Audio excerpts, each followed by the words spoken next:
Salve, salve nação, saudações rubro-negras! Hoje tem Flamengo e Central Córdoba no Maracanã e a gente vai acompanhar juntos todas as últimas novidades do Mengão antes da bola rolar.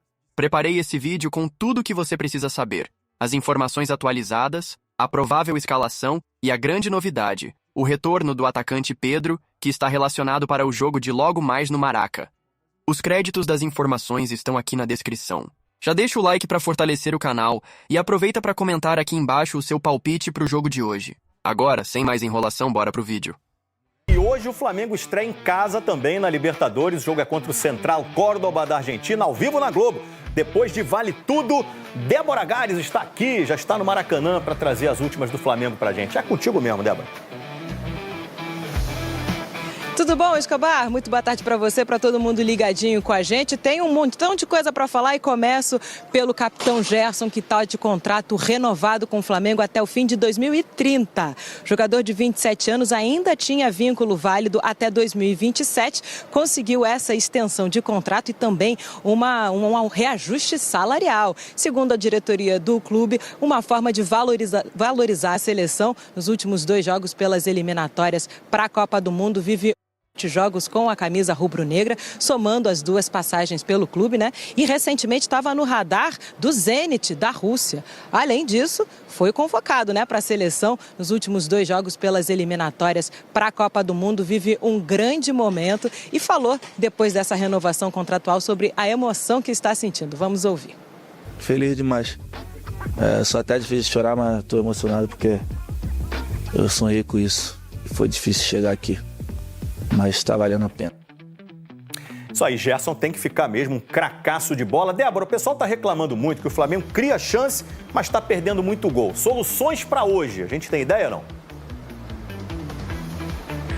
Olha, a gente sabe que o técnico Felipe Luiz deve promover mudanças no time. Isso por conta do desgaste de alguns jogadores, né, recentemente. Olha, a provável escalação deve ficar o seguinte: Rossi no gol, Wesley, Léo Ortiz, Léo Pereira, Alexandro ou Ayrton Lucas, Pulgar ou Everton Araújo, De La Cruz ou Luiz Araújo, Arrascaeta, Gerson, que deve ser titular nessa partida, Plata e Bruno Henrique também. Agora, Escobar e amigos, o principal destaque vai ser a presença do Pedro no banco de reservas. O jogador foi relacionado para essa partida e pode voltar a jogar depois de 7 meses afastado por conta daquela grave lesão no joelho, né? Quem sabe para logo mais é de mais de 45 mil pessoas por aqui. Bola rolando a partir de 9h30 da noite. Escobar.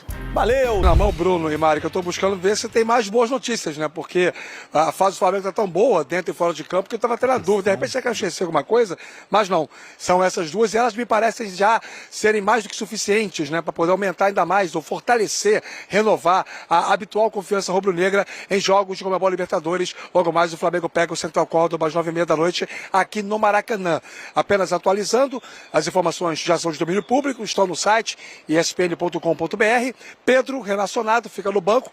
Quanto tempo ele vai jogar hoje contra o Central Córdoba, não sabemos. Vai depender de alguma coisa previamente conversada pelo Felipe Luiz. Os demais integrantes da comissão técnica também, o próprio jogador, enfim, para poder entender a capacidade de resistência física do atleta, mas ele fica no banco e se o Flamengo estiver bem, vencendo o jogo, pavimentando uma segunda vitória nessa fase de grupos, aí automaticamente o Pedro vai ser utilizado. E a outra boa notícia, a renovação de contrato do Gerson até 2030, principal nome hoje em relação à construção de jogo do time do Flamengo, titular inclusive da seleção brasileira.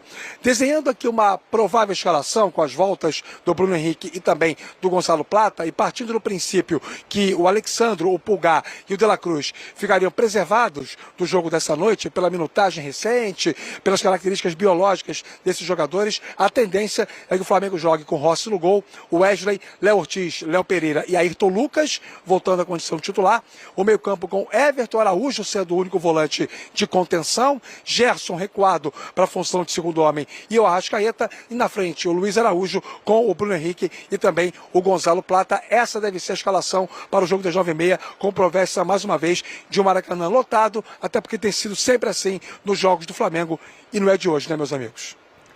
Não é de hoje. Isso é de sempre. Vamos para os números. Cara, essa tela é um absurdo, é um esculacho, que é o número do Pedro por temporada no Flamengo. Dá pra mostrar essa tela nesse horário, mano? Olha só, Marimar, em 2020, 54 jogos, 23 gols.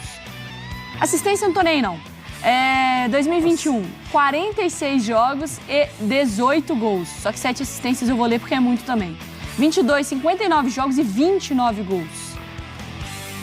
2023, 61 jogos e 35 gols. Não atua então desde 1º de setembro, né? Quando ele se lesiona. Então 2024 com 43 jogos e 30 gols. E aí se tanto machuca. que o Yuri Alberto vai passar na artilharia faltando 1 ou 2 jogos, não foi? O cara sem jogar o segundo semestre inteiro, estava na briga da artilharia. Ou seja, esses números foram congelados com uma lesão gravíssima. Jogador de Copa do Mundo, né? Jogador grande, que a gente viu amadurecer e olha que já sofreu contusões, que até mesmo na época do Fluminense, né? Iguais, né? Assim, na seleção, né? Na chegada à seleção ele se machuca. Exato.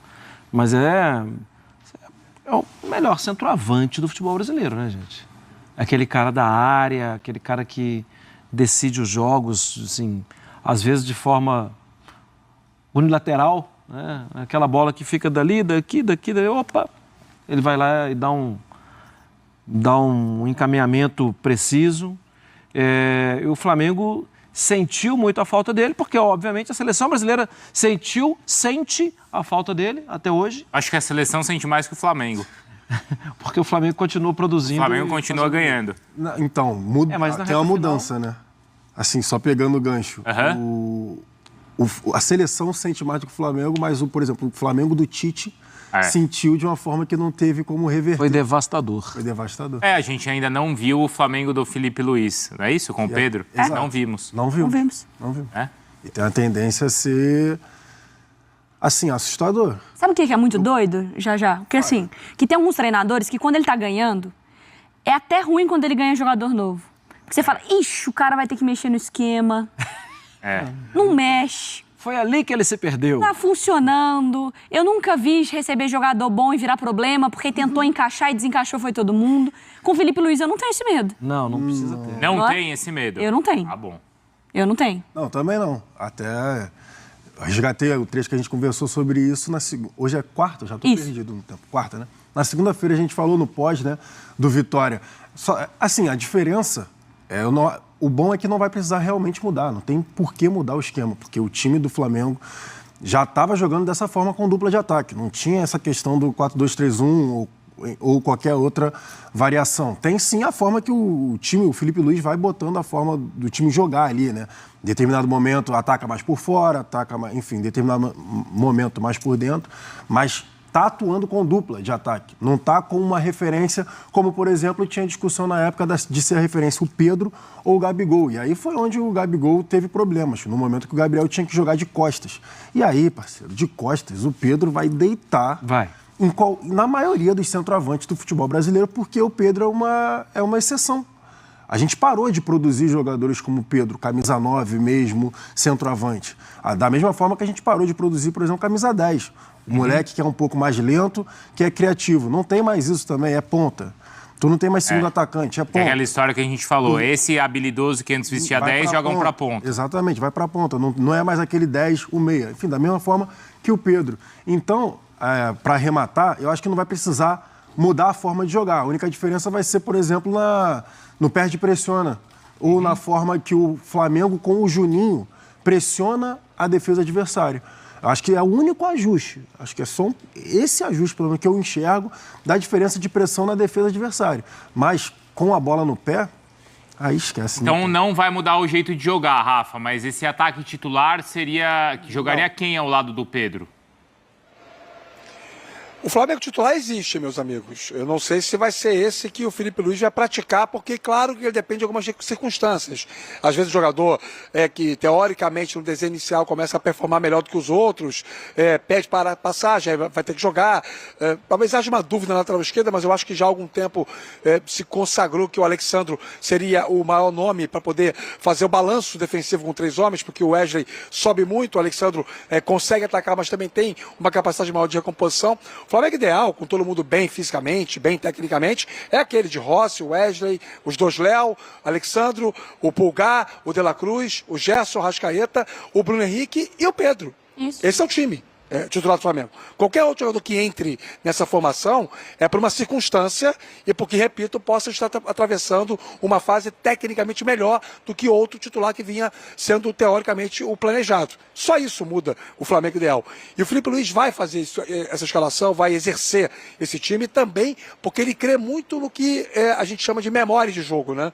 E os grandes momentos do Flamengo em campo de 19 para cá tiveram muito desses jogadores que ainda são remanescentes daquele time que ganhou a Libertadores e o Brasileiro. Então eu não vejo muita dificuldade para essa escalação ideal, não. Agora, uma temporada tão longa como essa, com Copa do Brasil, Libertadores, Brasileiro, Mundial de Clubes, ela pode impor algumas realidades para a rotina de trabalho do Felipe Luiz e ele vai ter que tomar essas decisões. Felipe Luiz que não perdeu ainda com o time titular do Flamengo esse ano, em 16 jogos, e a única derrota dele com o time principal foi no Clássico para o Fluminense em 17 de outubro do ano passado.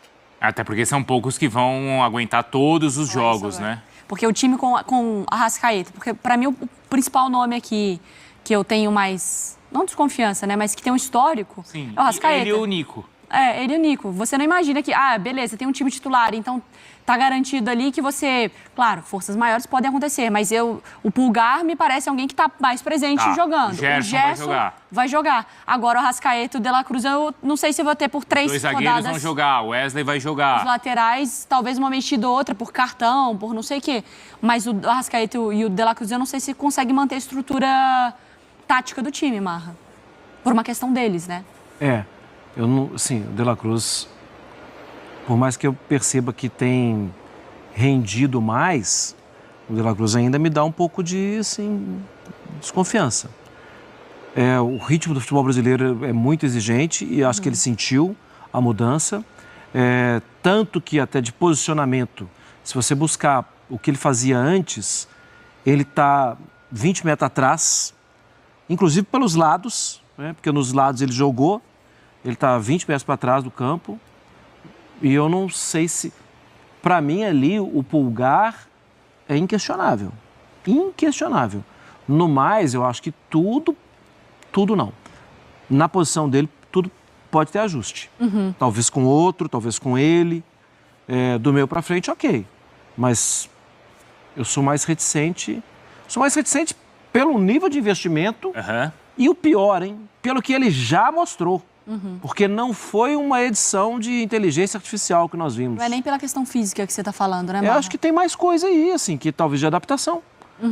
Eu não tenho a menor dúvida que a gente viu ele jogar. Sim. Que ele é um jogador acima da média. Eu também não tenho a menor dúvida que ele tem melhorado. Mas o ele tem melhorado é o que ele já entregou? Não. Ainda não. Ô, Jailson. Se eu fosse o Flamengo, eu também contrataria. Isso. Ninguém fala que é errado buscar um cara como esse, né? Ô, Já, presta atenção nessa pergunta porque nos envolve, tá? Quando ele vem assim, Já, prepare-se. Eu já tô vendo. Vai lá. É o seguinte, nosso time aqui da ESPN, que você veste a camisa 10, certo? Não veste, Mari? 9. 9? Eu tô esperando. A gente precisa de um 8. É o Balotelli, gente. Fazedor de gol. Exatamente. E nem comemora porque não faz mais que a obrigação. Né? Precisa de um camisa 8. Um volante que vai jogar mais pela direita. É a única peça que falta. E a gente tem 3 candidatos. Porque eu sei que você gosta dos 3.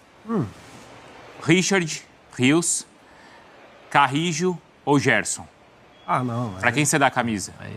Não, o Gerson, pô. Não tem discussão. Nem, com Carrijo não tem? Não tem discussão. Não tem discussão. Não tem nem a discussão? Nem a dúvida? O Carrijo tá jogando muito. Tá. O Carrijo tá jogando muito, mas o Gerson é o principal jogador. Nesse ano ele joga mais que o Gerson, o Carrijo? Cara, pra importância do Corinthians, eu acho que, assim, o Carrijo pra mim é mais importante pro Corinthians. O Gerson é muito. Tecnicamente é muito importante, mas aí ele tem com quem dividir mais.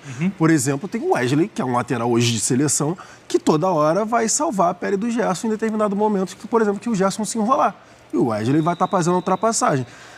Eu acho que o Carrijo é mais importante para o Corinthians. Mas o Gerson é o principal jogador do futebol brasileiro, não é de hoje. Desde a temporada passada, quando ele, na data FIFA, na Copa América, ele pega embaixo do braço o time do Flamengo, carrega todo mundo e a gente está falando de um cara que joga no futebol brasileiro, que hoje é peça titular da seleção. E que fez falta E nos últimos jogos, contra a Argentina principalmente, né? Sim. Porque eu lembro quando ele volta, né, Rafa, que tinha até uma cobrança. Eu lembro, eu falando aqui no Sport Center, o Gerson não voltou mesmo ainda.